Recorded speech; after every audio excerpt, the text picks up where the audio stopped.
সেই city corporation নির্বাচনে বেশ কয়েকজন প্রার্থী ছিল, কিন্তু জনজোয়ারকে দেখে তৎকালীন স্বৈরাচারী শাসক গোষ্ঠী তাদের ছাত্রলীগ নামক গুন্ডাপান্ডাদেরকে আমাদের শহীদের চেয়ারম্যানের পিছনে লেলিয়ে দিয়েছিল। তাকে হত্যার উদ্দেশ্যে শারীরিকভাবে আক্রমণ করা হয়েছিল। যদি অন্য কোন প্রার্থীদের বিজয় হওয়ার সম্ভাবনা থাকত, তাহলে শহীদের চেয়ারম্যানকে আক্রমণ করা হতো না। শহীদের চেয়ারম্যানকে আক্রমণ করে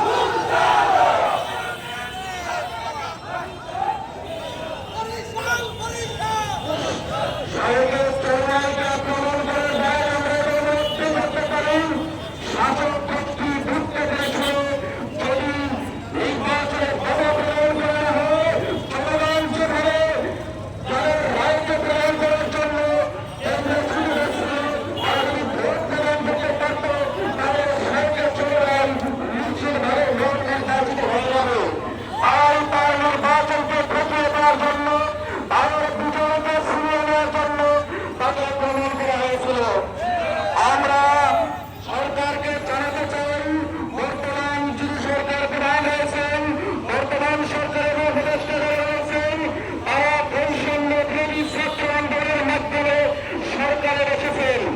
অতএব যেই সরকার বৈষম্য দূর করবে বলে শপথ নিয়েছে, সেই সরকার কর্তৃক বৈষম্য আমরা মেনে নিতে চাই না। আমরা চাই বর্তমান সরকার সুষম বন্টনের মাধ্যমে, সমান অধিকারের মাধ্যমে আমাদের শহীদের চেয়ারম্যানকে বিজয়ী হিসেবে ঘোষণা করবে। আমরা এটা কোনো মনোনয়ন রক্ষা করতেছি না। আমরা দেখছি চট্টগ্রাম সিটি কর্পোরেশন নির্বাচনে দ্বিতীয় স্থান অধিকারীকে বিজয়ী ঘোষণা করা হয়েছে। ঢাকা সিটি কর্পোরেশনে জনগণের চিহ্নিত হয়েছেন, তাকে বিজয়ী ঘোষণা করা হয়েছে।